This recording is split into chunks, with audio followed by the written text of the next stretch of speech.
Hi, I'm Mark Smith with Family Tree Counseling Associates.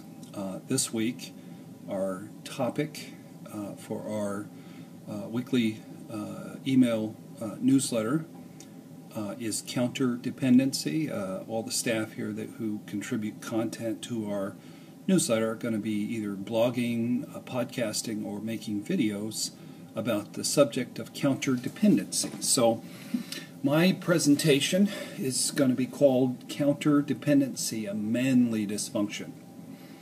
And the reason I focus on men is, in my opinion, this condition affects approximately 65 to 70% of all men in our culture, and as many as 25 to 30% of women.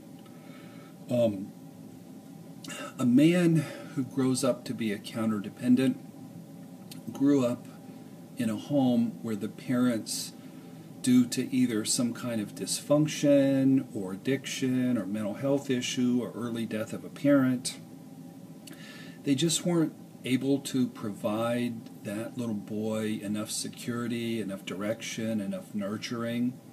So that little boy grows up very quickly. Many times they sort of father the younger children. They generally get to work early in terms of paper routes and cutting lawns to make money. They contribute to the family's finances. They might be the emotional caretaker of a mother. They're the little man of the home. They sort of don't get their full childhood experience. So I'm going to share 4 characteristics of a counterdependent. Number 1, they're grandiose. They're highly opinionated. They know they're right. They're good at casting vision as executives. They're very difficult to move off of their opinions. They can get people to follow them. So they think they're right. It never occurs to them that they might not be right. So don't spend a lot of time trying to argue with them because you're banging your head up against a brick wall. The second thing is they're highly independent.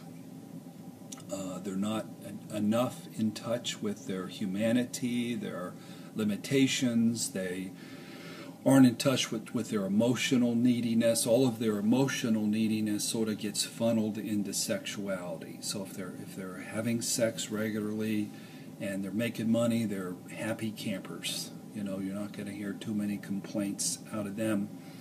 But they tend to work for themselves or start their own businesses because they don't want to be dependent upon a boss. They want to be the man. They're the man.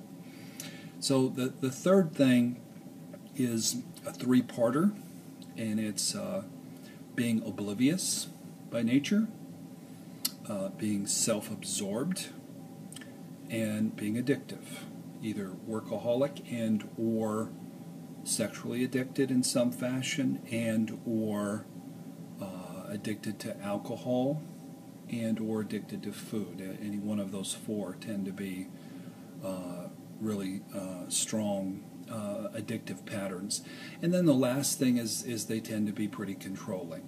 They have high control needs. They felt out of control as children, and they design their adult lives so that they don't have to feel that awful panic of feeling out of control. So they're constantly arranging their lives and their work and their relationships so that they are in control. And of course we know that control is an illusion, but these fellas believe in the illusion. So they're not in touch with their emotional needs. They don't think they have limitations. They think they're Superman. They think they're bulletproof. Many times I'll ask a counterdependent man, what are your needs? And they say, well, I need to be needed. Well, that's really not a need. That's not coming from the needy little boy on the inside. That's being Superman and flying into the rescue, and it's not necessarily healthy. They describe themselves as rocks, islands. They're tough. They're tough guys with thick skins who carry a lot of people on their back.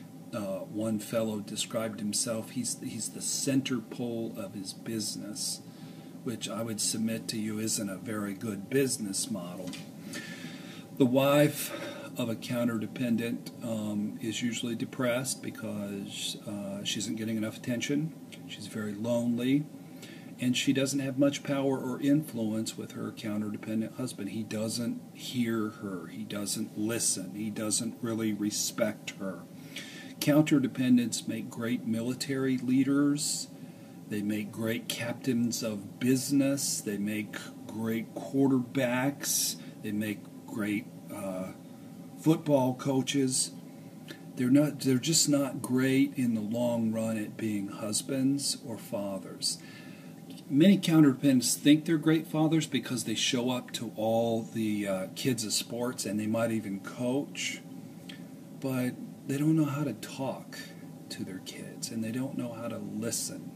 And there isn't a deep bonding that goes back to infancy, where you just spent lots of time. It takes lots of time to be an intimate parent, and these guys are busy working and shaking and baking and doing their thing, and then they show up and coach the soccer team and they think they're, father of the year, and they're really not. So I want to read a quote from my article.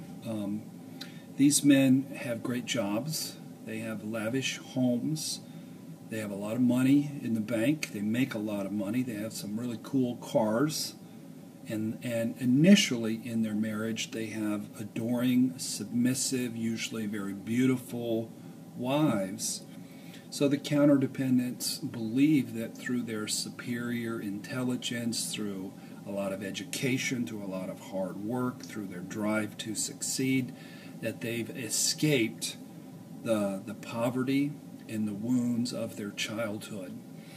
In the movie The Firm, I know that's a ways back, but Tom Cruise plays this attorney, and he was abandoned by his father, and his mother had man after man in the trailer park home. So he grew up with a lot of poverty, and he was driven as a counterdependent and as a workaholic to make up for the poverty of his childhood. So they believe that through hard work and their intelligence and their just being them, that they can overcome and be better than their father. The problem is they're so psychologically defended, they can't be emotionally intimate with their wives, and they can't be emotionally intimate with their children. They're probably too controlling with their children, and they've probably emotionally abandoned their children. The cure for counterdependency is pain, accountability. The example that I give a lot is every spring break I would take my family to Myrtle Beach, and as we would drive, we would get to like North Carolina, and there were tunnels through the mountains. And those engineers who built the tunnels used dynamite as their main tool. So in this analogy, the counterdependent man is the mountain. Unmovable, hard as rock, can't get through. The codependent is the engineer. You just want to get through and build that tunnel. And the dynamite is your anger. So the problem is most codependent wives only have enough anger to blow up a few Coke bottles. Maybe if they really get angry, they might have an occasional fireworks display, but they're not denting the mountain. They're not being heard. They're not having power in their relationship. So we work with the wives to be empowered and to go to war and to snatch that extra power out of the counterdependents, cold, dead fingers. I don't really mean dead, but you get the gist of what I'm saying. So in recovery and in therapy, counterdependents learn how to balance their lives. One fellow, the line I kept using with him is "just be grasshopper," and he always cursed me after I said that. But what I meant was stop trying to control everything. They learn that real strength is being able to feel your pain and openly express it. It's not strength to hide behind psychological defenses and not know how to share your feelings. That's weakness, actually. They learn how to be sensitive. They learn how to take good care of themselves. One counter-dependent I'm working with now, if he keeps being workaholic and carrying the load of his businesses and his family on his back, he's probably not going to live very long. He's got to learn how to take better care of himself, or it, could kill him. So, and they learn how to love and be loved.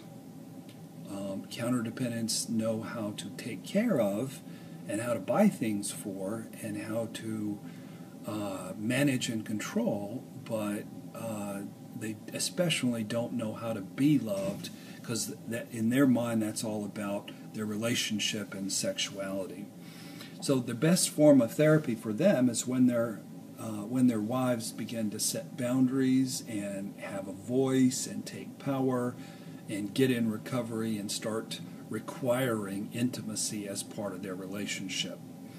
So after working a while with the codependent wife on her issues of low self-esteem and insecurity, fear of abandonment, being too passive, then she begins to grab that dynamite and strategically place, big bundles of dynamite in the mountain, and then the counter-dependent fella shows up and he's humble, and he's broken, and he's teachable, and he's motivated to work on himself because he understands that he's broken, and he senses the wounded little boy at his core, and he's in touch with his emotional pain, and he trusts the process of therapy, and he does whatever it takes to follow through.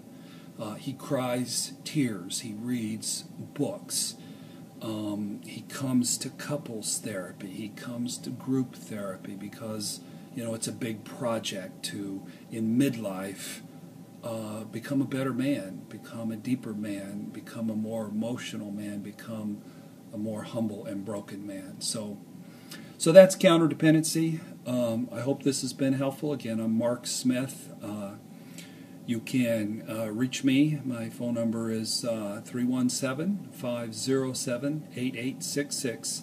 And, of course, our website is familytreecounseling.com. So I hope you counterdependents get in recovery, and you wives of counterdependents, I hope you grab some dynamite and put it to good use. So thank you very much.